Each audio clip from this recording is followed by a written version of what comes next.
Amores, boa tarde, beleza? Tudo bonzinho? Olha, dando continuidade às nossas aulas de biologia, a gente vai falar hoje sobre citoplasma. Corresponde à sétima aula de todos aqueles vídeos que já estão postos no YouTube, tranquilo? Então, olha só, quando a gente fala sobre citoplasma, a gente tem que analisar esse conteúdo sobre dois prismas, beleza? Sobre dois aspectos. O primeiro é da célula eucariótica e o segundo é da célula procariótica. Beleza? Tranquilo? Então, do grego, cito quer dizer célula e plasma quer dizer líquido. É aquela parte gelatinosa, a parte liquefeita que você encontra no meio ali da célula. Tranquilo? E com isso você, além de você encontrar essa parte meio líquida, meio gelatinosa, que corresponde exatamente ao citosol, tá certo? Você vai encontrar organelas. E existe o grande norte para a gente, o grande mote da história para a gente, é exatamente o que essas organelas elas promovem dentro da célula. Beleza? Então, olha só. A gente começa pelos movimentos celulares, que esses movimentos vão ser desencadeados a partir dos movimentos citoplasmáticos. Tá certo? Então, vê bem, eu tenho o movimento ameboide, eu tenho o movimento ciliar, eu tenho o movimento flagelar e tenho a ciclose. Cada um desses apresentam características bem distintas. Eu vou destacar cada um, vou comentar para vocês cada um e gostaria que vocês depois dessem uma pesquisadazinha no livro ou na internet e comentando quais são os organismos que apresentam isso aí, cada movimento desse, e dando um simples conceito para cada movimento desse, tá? O movimento ameboide é um movimento desencadeado pela ameba. A ameba é um protozoário unicelular que apresenta pseudópodos. Então eu gostaria que você desse uma olhada nessa definição, desse essa definição para o movimento ameboide e destacar quais são os outros organismos que apresentam. Temos o movimento ciliar. O movimento ciliar, o próprio nome já está dizendo. Ele já está mostrando para a gente. Ele apresenta cílios. Esses cílios, normalmente nós encontramos na Giardia lamblia, que também é outro protozoário. Tá? Então, esse tipo de característica é interessante porque ao redor, na sua membrana plasmática, ela tem esses cílios e promove exatamente o deslocamento dele, normalmente meio aquoso. O movimento flagelar, o mais conhecido, que é promovido a partir desse citoplasma, é o movimento do espermatozoide. O espermatozoide ele é caracterizado por esse tipo de situação. Obviamente que não existem espermatozoides só com aquela mesma morfologia. Ó. Uma bolinha que é ali é o acrosoma com o seu flagelo. Né? A parte é intermediária depois do flagelo. Você encontra espermatozoides com diversos formatos.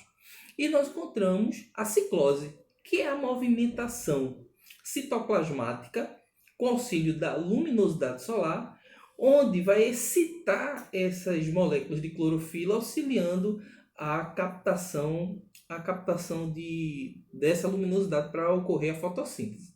Beleza? Então, essa primeira é a dica.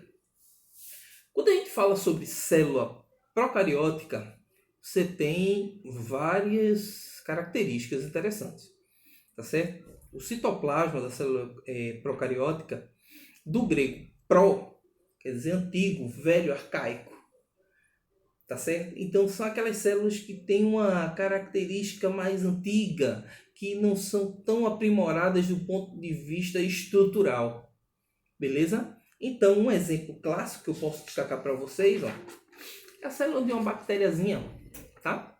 Então a bactériazinha aqui, ó, você tem uma estrutura muito simples, uma estrutura onde você vai encontrar o nucleoide, tá? Nucleolo eu encontro dentro do núcleo de célula eucariótica. Aqui eu tenho um nucleoide, tá? Então esse nucleoidezinho que vocês podem ver aqui é o material genético da célula. Esse material genético da célula ele está livre no citoplasma. É uma das principais características de uma célula procariótica. É a presença desse material genético totalmente ali dissolvido. Ele está ali, ele está dissolvido, não, ele está disperso, né?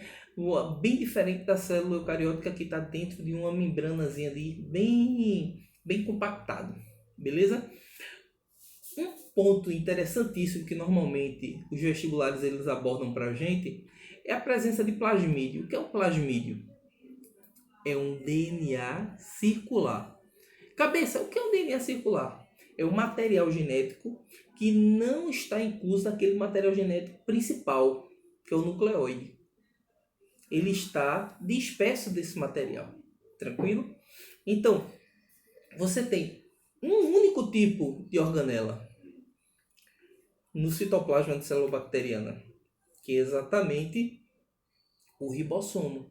Ribossomo que faz síntese proteica, né? Que reestrutura ali a parede composta por peptidoglicano, não é isso? Esse peptidoglicano é uma substância formada a partir de proteínas e glicídios, ou seja, por isso que é peptidoglicano.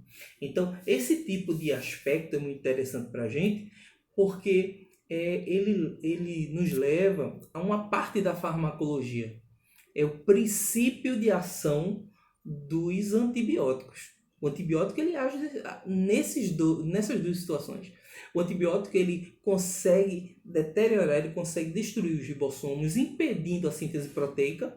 Então a célula bacteriana ela não consegue se reestruturar.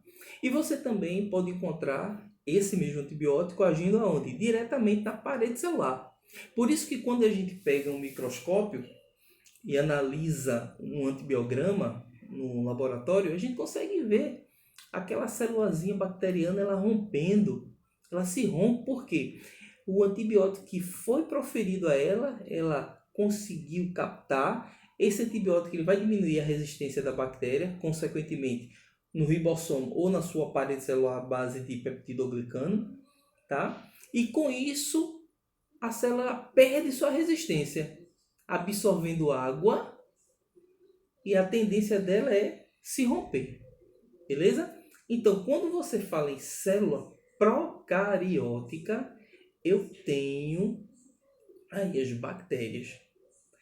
Característica básica que a gente viu: nucleoide, material genético está disperso. Falei sobre plasmídio, que é o material, é o material genético circular, a gente pode chamar assim simplesmente, tá? Material genético circular, que está ali dentro da célula bacteriana. Paredezinha celular, que está ali para dar aquela sustentabilidade, para dar resistência à parede, à parede celular, né? A partir do peptidoglicano. E você vai encontrar também esse citoplasma, ele é repleto de alguns vacúolos menores, né, de grânulos. Ou seja, essa célula bacteriana, ela é muito simples. Algumas apresentam flagelo, tá certo? Alguns apresentam os chamados piles, que são estruturas que servem para promover fixação no hospedeiro, não é isso? Então, com isso a gente tem aí a primeira parte relacionando o citoplasma, beleza? Aqui a gente tem a célula bacterianazinha, aqui do lado um ribossomo que a gente havia comentado também, o nucleoide que está aqui, ó, que a gente também destacou para vocês agora há pouco, e também, para a gente fechar, o que nós havíamos destacado sobre a atividade dos antibióticos para poder matar as bactérias e, consequentemente, diminuir a atividade bacteriana. Beleza? Então, beijão. A gente se vê daqui a pouco com a segunda aula sobre citoplasma. Fica